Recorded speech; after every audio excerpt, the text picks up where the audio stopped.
Parliament में सुन रहा था, न्यूज में सुन रहा था, ये अभिषेक बनर्जी कह रहे थे हम इम्पीच कर देंगे, हम सीईसी को हटा देंगे, इम्पीच कर देंगे। आजकल ये नया फैशन आया है, मतलब जिनको जनता इम्पीच करती है वो पूरे दुनिया को इम्पीच कर देंगे। क्या मजाक बना के रखा हुआ है? सुप्रीम कोर्ट ने ऑर्डर दिया तो आप सीईसी को इम्पीच कर देंगे?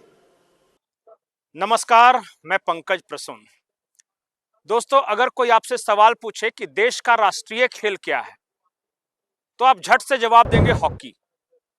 अगर कोई ये पूछे कि देश में सबसे ज्यादा पैशन किस खेल को लेकर है, तो आप कहेंगे क्रिकेट। लेकिन तीसरा सवाल अगर मैं पूछूं कि आजकल नेताओं का प्रिय खेल क्या है, कंफ्यूज्ड। भारत में नेताओं का प्रिय खेल है इम्पीचमेंट, यानी अविश्वास प्रस्ताव, और सब अपने अपने तरह से अविश्वास प्रस्ताव ला रहे हैं। महीने के बेसिस पे ला रहे हैं, हर सत्र में एक अलग अविश्वास प्रस्ताव आता है। उदाहरण के लिए देख लीजिए, अब इसी सत्र में देश की सबसे बड़ी विपक्षी दल कांग्रेस एक अविश्वास प्रस्ताव ला रही है। और अविश्वास प्रस्ताव किस बात के लिए? तो लोकसभा के स्पीकर के खिलाफ। बढ़िया, लाना चाहिए, उनका संवैधानिक अधिकार है। लेकिन ये क्या, ये कैसी तैयारी है भाई कि अविश्वास प्रस्ताव के लिए जो चिट्ठी तैयार की गई उसमें 2025 लिख दिया गया, जबकि 2026 चल रहा है। अब बीजेपी के लोग मजाक में कह रहे हैं कि जरूर राहुल गांधी ने ये चिट्ठी लिखी होगी। अविश्वास प्रस्ताव के लिए कांग्रेस के पास 108 सांसद हैं। फिर आप पूछिएगा कि विपक्ष में तो 108 सांसद नहीं है, 200 से ज्यादा सांसद हैं। अगर विपक्ष में भी सिर्फ 108 जुटा सके तो आपके लिए मैं बता दूं कि 108 में भी 5 को कंफ्यूजन है कि करना है कि नहीं करना है। सिर्फ 103 सांसद हैं विपक्ष के पास, उसमें भी 100 कांग्रेस के हैं, 99 कांग्रेस का, 1 पप्पू यादव। तो 100 कांग्रेस का, 3 कहीं कहीं से जुटाया है। इस पे भारतीय जनता पार्टी तंज कस रही है। क्या कुछ करिए, आप खुद सुने। कौन सा यूनाइटेड? क्या ऑपोजिशन की संख्या केवल 103 ही है क्या? तो यूनाइटेड शब्द तो पहले हटाइए। दूसरी, जहां तक बात है, स्पीकर को नहीं हटाना चाहिए, ऑपोजिशन को, लीडर ऑफ ऑपोजिशन के रूप में राहुल गांधी को हटाना चाहिए। अब स्पीकर के खिलाफ अविश्वास प्रस्ताव लाए हैं और कांग्रेस के अलावा सिर्फ 3-4 सांसद समर्थन कर रहे हैं, ये तो बड़ी गलत बात है। आखिर स्पीकर ने ऐसा किया क्या है?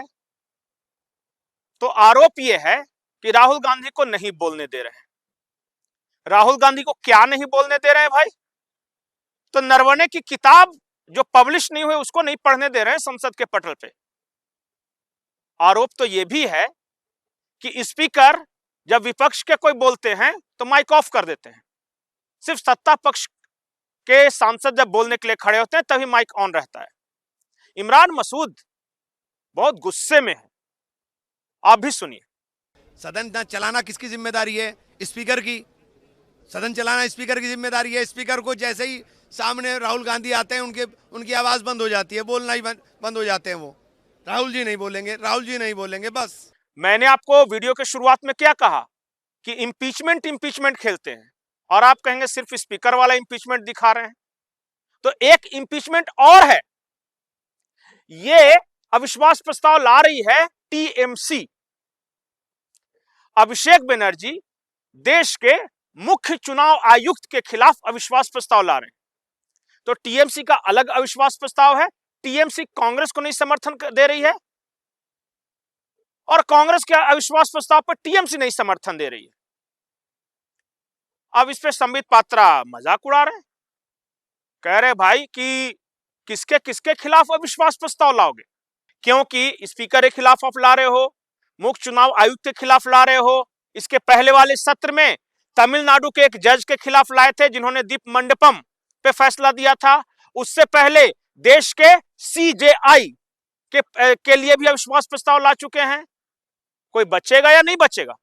सुनिए जरा संबित पात्रा क्या कह रहे हैं। और ये केवल सदन के अंदर नहीं हुआ, यही कांग्रेस पार्टी कुछ दिन पहले तमिलनाडु में एक जस्टिस के खिलाफ उन्होंने न्यायोचित न्याय दिया, न्यायोचित वर्डिक्ट दी दीपम केस को लेकर। उनके खिलाफ भी, उस जस्टिस के खिलाफ भी इंपीचमेंट ला रही थी। सुप्रीम कोर्ट ने कल उसको अपहोल्ड किया है। जो जस्टिस साहब ने किया था ठीक किया है। आप उस जस्टिस के खिलाफ भी इंपीचमेंट ला रहे थे। आप चीफ जस्टिस ऑफ इंडिया के खिलाफ भी कुछ वर्षों पहले, याद करिए, इंपीचमेंट ला रहे थे। मेरा तो यह मानना है कि अविश्वास प्रस्ताव एक बेहद गंभीर मुद्दा है और इसके लिए पूरी तैयारी भी होनी चाहिए और इसके लिए एक बड़ा मुद्दा भी होना चाहिए। ऐसे नहीं कि मेरी पैंट छोटी है तो अविश्वास प्रस्ताव ले आए, तो कोई किसी को देख के हंस दिया तो अविश्वास प्रस्ताव ले आए। सत्ता पक्ष तो यह कह रहा है कि असली अविश्वास प्रस्ताव अगर लाना है तो कांग्रेस को राहुल गांधी के खिलाफ लाना चाहिए, क्योंकि उन्होंने कांग्रेस की पोल खोलने का कॉन्ट्रैक्ट लिया है। अगर राहुल गांधी एक किताब पे नहीं अड़ते तो गिरिराज सिंह इतिहास नहीं खंगालते, निशिकांत दुबे 6 और किताब नहीं रख देते। तो राहुल गांधी ने नैरेटिव बनाया या नहीं बनाया, लेकिन नेहरू से लेकर अंबेडकर वाला विवाद और उसके बाद इंदिरा गांधी, राजीव गांधी, सब पे एक एक किताब निकल के आ गई। तो आपको क्या लगता है कि यह अविश्वास प्रस्ताव को एक मजाक बना दिया गया है, जिसका जो मर्जी वो अपने अपने विषय पे अविश्वास प्रस्ताव ला रहा है? टीएमसी ला रही है मुख्य चुनाव आयुक्त पर, कांग्रेस ला रही है लोकसभा के स्पीकर पर, डीएमके ला रही है तमिलनाडु के एक जज पे, उसके बाद अन्य पार्टियां हैं वो भी अपने अपने अविश्वास प्रस्ताव लेकर आ जाए। इसलिए मैंने कहा कि आजकल इस देश में विपक्ष का प्रिय खेल अविश्वास प्रस्ताव हो। यह अलग बात है कि इनका कोई भी अविश्वास प्रस्ताव को सदन का बहुमत नहीं प्राप्त होता, कुछ पेश होते हैं और कुछ औंधे मुंह अपने आप गिर जाते हैं। तो काहे बेइज्जती करा लेते हो? या तो बहुमत हो या फिर उससे कुछ हासिल हो, और जब कुछ हासिल ना हो तो फिर ऐसी चीजों को छोड़ ही देना चाहिए। आपको क्या लगता है कि कोई बचा है जिसपे अभी अविश्वास प्रस्ताव आना बाकी है?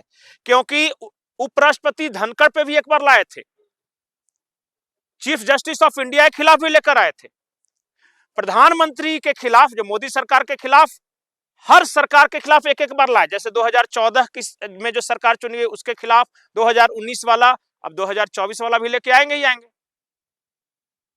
तो सरकार, सीजेआई, जज, लोकसभा स्पीकर, उपराष्ट्रपति, चुनाव आयुक्त, सबके खिलाफ तो अविश्वास प्रस्ताव लेकर देख लिया, परिणाम क्या निकला? आपकी क्या राय है इस पूरे मामले पर? कमेंट सेक्शन में जरूर बताएं। नमस्कार।